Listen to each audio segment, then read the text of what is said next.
Assalamualaikum warahmatullahi wabarakatuh. Perkenalkan nama saya Ulan Fauzia Utami, NIM 1904364, jurusan akuntansi. Baiklah, di sini saya akan menjelaskan jawaban tugas dari Sistem Informasi Akuntansi. Soal yang pertama, diskusi 21.3. Soalnya adalah, Anda adalah konsultan sistem bagi Everest dan Deloitte CPA pada turnamen golf tahunan country club Anda. Frank Vendor, seorang dealer mobil, menjelaskan proposal dari turnkey system dan meminta pendapat Anda.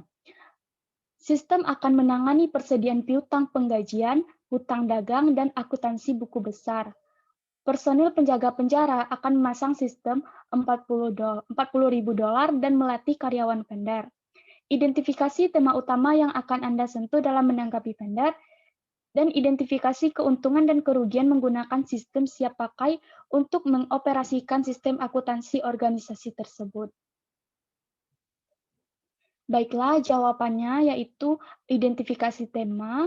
Itu tema utama yang harus disentuh dalam menanggapi pernyataan vendor tersebut meliputi yang pertama, perlunya studi kelayakan untuk menentukan apakah sistem baru secara teknis, ekonomis, dan operasional layak untuk dialog vendor. Yang kedua, kebutuhan untuk mengidentifikasi kebutuhan dealer dan menyimpan spesifikasi berdasarkan kebutuhan tersebut. Yang ketiga, pentingnya meminta proposal dari vendor yang bersaing dan membandingkan secara sistematis. Yang keempat, kemungkinan menggunakan konsultan EDP untuk membantu dan melakukan outsourcing system. Selanjutnya, keuntungan dan kerugian dari sistem turnkey. Keuntungannya, yang pertama, lebih murah daripada sistem yang dibangun secara internal dan harga paket total mungkin lebih baik. Yang kedua, membutuhkan lebih sedikit waktu dan sumber daya manusia untuk berkembang dan berjalan. Tenaga ahli tersedia untuk perangkat lunak dan perangkat keras aplikasi. Yang ketiga, dukungan satu sumber untuk seluruh sistem. Dukungan satu sumber untuk seluruh sistem. Vendor tidak dapat menyerahkan tanggung jawab atas suatu masalah kepada orang lain. Vendor tunggal juga dapat memfasilitasi penyalaan dan konversi sistem serta pelatihan tentang cara menggunakan sistem. Yang keempat, garansi biayanya biasanya tersedia. Yang kelima, proses seleksi yang disederhanakan. Yang keenam, biaya berkurang karena tidak perlu mencocokkan perangkat lunak dengan perangkat keras, yang berarti bahwa kecil kemungkinan berbagai item perangkat keras dan perangkat lunak tidak kompatibel. Selanjutnya, kekurangan dari sistem turnkey. Yang pertama itu, perangkat lunak atau perangkat keras mungkin tidak sepenuhnya sesuai dengan kebutuhan perusahaan. Yang kedua, modifikasi perangkat lunak mungkin tidak tersedia atau tercakup. Yang ketiga, kerentanan yang meningkat terhadap kelangsungan bisnis vendor. Yang keempat, kurangnya kendali atas desain. Selanjutnya soal kedua, 21.4. Sarah Jones memiliki toko enceran yang berkembang pesat dalam menghadapi persaingan ketat. Karena layanan pelanggan yang buruk, penagihan yang terlambat, serta rentan kesalahan, serta pengendalian persediaan yang tidak efisien, untuk melanjutkan pertumbuhannya, sistem informasi akuntansi harus ditingkatkan. Tetapi Sarah tidak yakin apa yang diinginkan sistem informasi akuntansi untuk dicapai. Sarah telah mendengar tentang pembuatan prototyping, tetapi tidak tahu apa itu dan apakah itu akan membantu. Bagaimana Anda menjelaskan pembuatan prototyping ke Sarah, sertakan penjelasan tentang kelebihan dan kekurangan, serta kapan penggunaan yang tepat. Baiklah, jawabannya, prototyping adalah pendekatan desain sistem di mana model kerja yang disederhanakan dari suatu sistem informasi dikembangkan. Intinya, prototipe adalah versi sistem yang diperkecil dan eksperimental yang diminta oleh pengguna. Langkah pertama adalah mengidentifikasi persyaratan dasar sistem. Penekanannya adalah pada keluaran apa yang harus diproduksi daripada bagaimana seharusnya diproduksi. Model draft pertama dibuat dengan cepat, dan murah serta diberikan kepada pengguna sehingga mereka dapat bereksperimen dengannya. Hal ini memungkinkan pengguna untuk menentukan apa yang mereka ingin atau apa yang mereka capai dan apa yang mereka suka dan tidak suka tentangnya. Berdasarkan reaksi dan umpan balik mereka, pengembangan memodifikasi sistem dan menampilkannya kembali kepada pengguna. Proses berulang dari pengguna dan modifikasi percobaan ini berlanjut sampai pengguna puas bahwa sistem memenuhi kebutuhan mereka secara memadai. Langkah terakhirnya adalah membuat sistem operasional. Kedua pilihan tersebut adalah menggunakan prototipe yang sudah dikembangkan atau menggunakan prototipe sebagai model untuk mengembangkan sistem baru. Selanjutnya, beberapa keuntungan dari pembuatan prototipe ini meliputi yang pertama, definisi kebutuhan pengguna yang lebih baik. Yang kedua, keterlibatan dan kepuasan pengguna yang lebih tinggi. Yang ketiga, waktu pengembangan lebih cepat. Yang keempat, lebih sedikit kesalahan dalam sistem yang diterapkan. Yang kelima, lebih banyak kesempatan untuk melakukan perubahan. Yang keenam, lebih murah daripada alternatif pengembangan lainnya. Selanjutnya, beberapa kelemahan dari pembuatan prototipe meliputi yang pertama itu membutuhkan banyak waktu pengguna. Yang kedua, penggunaan sumber daya sistem yang kurang efisien. Yang ketiga, pengembangan sistem yang tidak lengkap. Yang keempat, sistem yang tidak teruji dan didokumentasikan secara memadai. Yang kelima, biaya mempelajari berbagai versi perangkat lunak. Yang keenam, perkembangan yang tidak pernah berakhir. Selanjutnya, pembuatan prototipe sesuai jika yang pertama itu ada tingkat ketidakpastian yang tinggi tentang apa yang dibutuhkan. Yang kedua, pertanyaan apa yang harus diajukan tidak jelas. Yang ketiga, sistem akhir tidak dapat divisualisasikan dengan jelas karena proses pengambilan keputusan masih belum jelas. Yang keempat, kecepatan adalah masalah. Yang kelima, sistem harus memenuhi hanya satu atau dua kebutuhan kritis utama. Selanjutnya yang terakhir, adanya kemungkinan kegagalan yang tinggi. Selanjutnya soal ketiga, 21.1 atau permasalahan 21.1. Dan Osmo telah meneliti opsi perangkat lunak tetapi tidak dapat memutuskan di tingkat yang alternatif dan memulai pencarian di Computer Math EC atau CMI dan hampir berharap dia tidak mencari lebih jauh. Steve Young, manajer CME, tampak berpengetahuan luas dan mendengarkan dengan penuh perhatian masalah, kebutuhan, dan kekhawatiran Don. Memiliki perangkat lunak dan perangkat keras yang dengan beberapa pengecualian dapat memenuhi kebutuhan Don dan dapat segera mulai menggunakan sistem tersebut. Harga sistem secara tidak disangka terjangkau. Setelah 3 jam di custom design software, Don pergi dengan keyakinan bahwa mereka dapat menghasilkan apa yang dia butuhkan. Perkiraan biaya dan waktu tidak ditetapkan, tetapi CDS meyakinkan bahwa biaya masuk akal dan bahwa perangkat lunak akan selesai dalam beberapa bulan. Pemilik Modified Software Unlimited mengatakan bahwa perangkat lunak yang disesuaikan sangat bagus, tetapi mahal, dan perangkat lunak yang kaleng itu murah, tetapi jarang memenuhi lebih dari beberapa kebutuhan. Yang terbaik dari kedua dunia dapat dicapai dengan meminta MSU memodifikasi paket yang paling mendekati kebutuhan Don. Dan kembali ke CME dan bertanya kepada Steve tentang perangkat lunak yang disesuaikan dan dimodifikasi. Steve mengungkapkan keprihatinan yang cukup tentang keduanya sehingga Don benar-benar berpikir bahwa perangkat lunak kalengan adalah yang terbaik. Malam itu Don sadar dia tidak bisa membuat keputusan yang objektif. Dia terpengaruh oleh vendor manapun yang diajak berbicara saat itu. Keesokan paginya dia menelpon Anda untuk minta bantuan. Diminta, tuliskan keuntungan dan kerugian pendekatan tiap-tiap vendor. Yang B, rekomendasikan serangkaian tindakan bagi Don dan berikan dukungan dengan keputusan Anda. Baiklah, yang pertama itu keuntungan dan kerugiannya. Yang pertama, keuntungan dari kaleng atau perangkat lunak yang dikemas, yaitu biaya pengembangan yang lebih rendah. Beberapa perkiraan menunjukkan bahwa paket perangkat lunak mungkin berharga antara 1/20 dan 1/5 dan perkiraan biaya pengembangan in-house. Yang kedua, perangkat lunak lebih handal. Penggunaan lain telah menggunakan sistem ini, memberikan lebih banyak pengujian di lingkungan hidup. Yang ketiga, Biaya pemeliharaan lebih rendah karena pemasok perangkat lunak melakukan pemeliharaan. Yang keempat, implementasi yang lebih cepat sehingga organisasi dapat mulai menerima manfaat lebih cepat.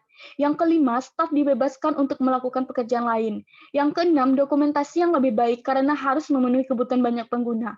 Yang ketujuh, perangkat lunak dapat digerakkan oleh pengujian dan dievaluasi sebelum dibeli. Yang terakhir, ini mungkin menawarkan kemampuan unik yang sulit untuk diduplikasi.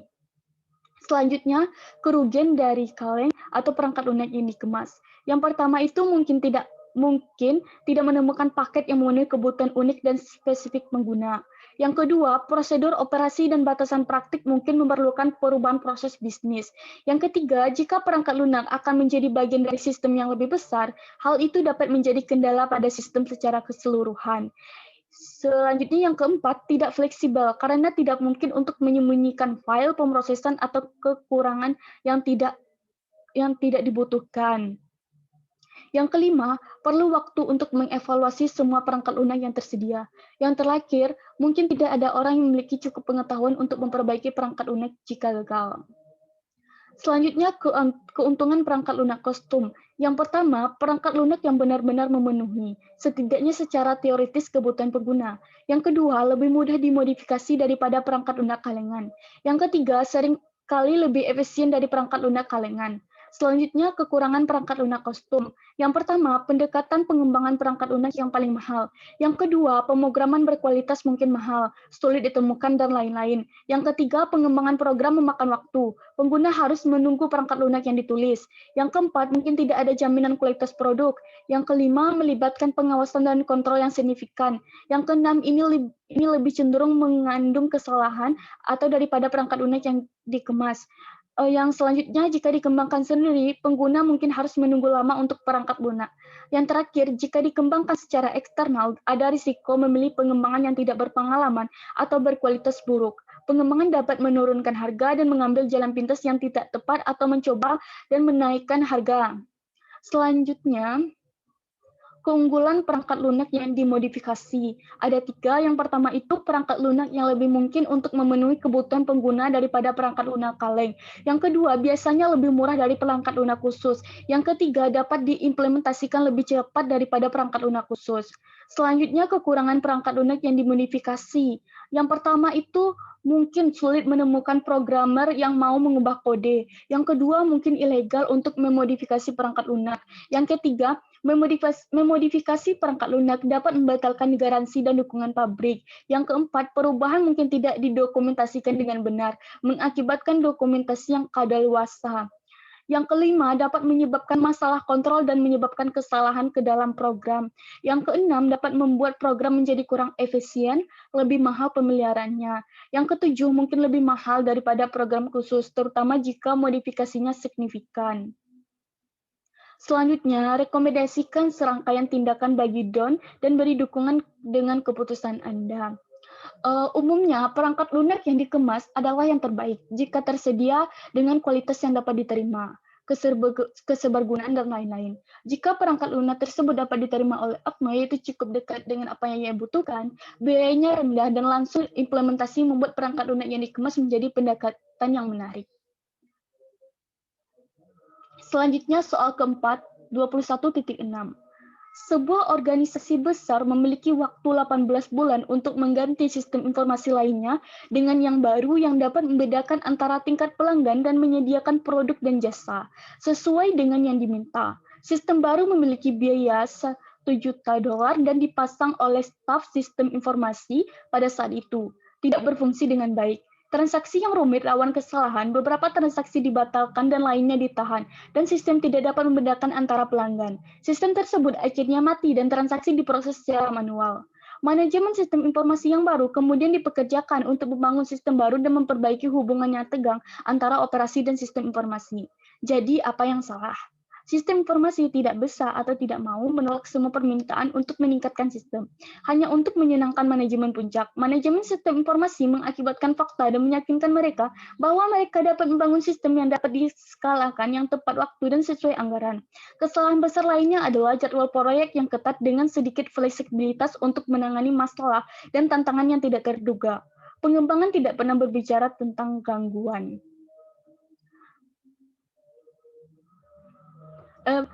Pengembangan tidak pernah bicara tentang gangguan yang mereka temui selama ini.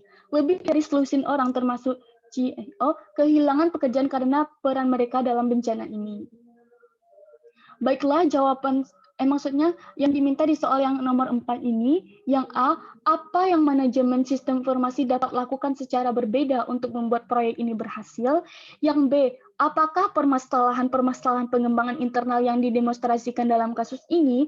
Yang C, bagaimana permasalahan-permasalahan internal tersebut dapat diatasi untuk mencegah kegagalan sistem? Jawaban yang pertama yaitu apa yang manajemen sistem informasi dapat lakukan secara berbeda untuk membuat proyek ini berhasil. Yang pertama itu dengan menegosiasikan lebih banyak waktu untuk menyelesaikan proyek. Yang kedua, memberikan laporan kemajuan bulanan kepada manajemen. Yang ketiga, menginformasikan manajemen puncak tentang masalah dan tantangan tak terduga yang menyebabkan penundaan atau pembuatan proyek jauh terlambat dari jadwal. Yang keempat, lebih terbuka dengan manajemen dalam mengkomunikasikan biaya dan potensi masalah. Yang terakhir, membekukan persyaratan agar pengembangan dapat dilanjutkan tanpa terhalang oleh permintaan baru. Selanjutnya, pertanyaan yang B, apakah permasalahan-permasalahan pengembangan internal yang didemonstrasikan dalam kasus ini? Yang pertama itu pengembangan perangkat lunak khusus sulit, memakan waktu dan rawan kesalahan. Yang kedua, jadwal waktu bisa padat dan proyek sering tidak selesai tepat waktu. Yang ketiga, persyaratan dan perencanaan sistem seringkali kurang. Yang keempat, mungkin ada komunikasi dan kerjasama yang tidak memadai antara pengguna dan pengembang. Selanjutnya, bagaimana masalah internal dapat diatasi untuk mencegah kegagalan sistem? Yaitu, yang pertama itu manajemen seharusnya menjelaskan kepada manajemen bahwa pengembangan in-house itu sulit, memakan waktu, dan rawan kesalahan. Hal ini dapat difasilitasi dengan mengutip contoh proyek pengembangan in-house lebih disukai dari dalam industri mereka sendiri, sehingga manajemen dapat memperoleh gambaran yang lebih jelas tentang risiko dan manfaat pengembangan in-house. Selanjutnya, rencana proyek yang dipikirkan dan didokumentasikan dengan hati-hati harus disiapkan. Selanjutnya, rencana cadangan dengan skenario terburuk dan waktu penyelesaian proyek harus disiapkan. Yang terakhir, personel kunci harus ditunjuk sebagai penghubung antara manajemen dan tim proyek sehingga informasi yang kredibel dan tepat waktu dapat dikomunikasikan bolak-balik. Dan pada akhirnya perusahaan tersebut membatalkan perangkat lunak tersebut dan menyewa 2 vendor untuk membantu mereka dalam proyek tersebut. Satu vendor merancang dan membangun sistem dan vendor lainnya mengawasi pekerjaan vendor pertama. Baiklah, hanya itu yang dapat saya sampaikan. Apabila ada kesalahan mohon dimaafkan. Terima kasih. Wassalamualaikum warahmatullahi wabarakatuh.